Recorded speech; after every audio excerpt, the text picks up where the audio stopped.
اچھا سر، میرا سوال یہ ہے مفتی صاحب کہ آج کل کی نوجوان نسل جو بٹ کوائن کی ڈیجیٹل کرنسی ہے اس کے استعمال کو زیادہ ترجیح دیتی ہے، حالانکہ اسٹیٹ بینک نے اس حوالے سے کوئی بھی پالیسی واضح نہیں کی، بلکہ اسٹیٹ بینک کہتا ہے کہ اس کرنسی کا کوئی وجود نہیں ہے، لیکن نوجوان نسل بٹ کوائن کی کرنسی کو استعمال کرنا چاہتی ہے۔ تو اس حوالے سے کیا کہیں گے، بٹ کوائن کی کرنسی حلال ہے یا حرام ہے؟ کیونکہ کچھ یہ بھی سنا ہے کہ یہ شیطان کی کرنسی کہلائی جاتی ہے۔ دوسری چیز یہ کہ پرائز بانڈ کا جو پرائز منی ہے اس کے حوالے سے، اور جو شیئرز مارکیٹ میں شیئرز کا جو منافع ہے اس کے حوالے سے کچھ علماء کرام دونوں پرائز منی کو، شیئرز کے منافع کو حرام قرار دیتے ہیں۔ تو اس پہ آپ کا کیا موقف ہے؟ کیا یہ دونوں چیزیں پرائز منی جو کہ پرائز بانڈ کی ہوتی ہے اور شیئر کا منافع حلال ہے یا حرام ہے؟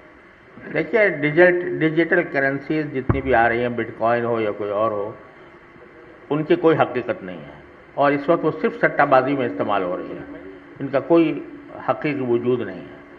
لہذا وہ اس میں سے کاروبار کرنا، جو آپ کہہ رہے ہیں نوجوان بہت کر رہے ہیں، نوجوان تو بہت ساری باتیں غلط کر رہے ہیں، تو اس میں سے یہ بات بھی ہے، اور یہ درست نہیں ہے۔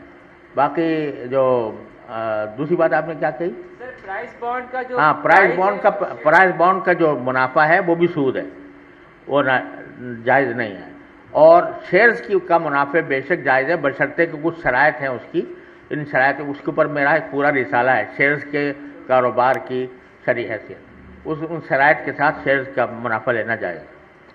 اچھا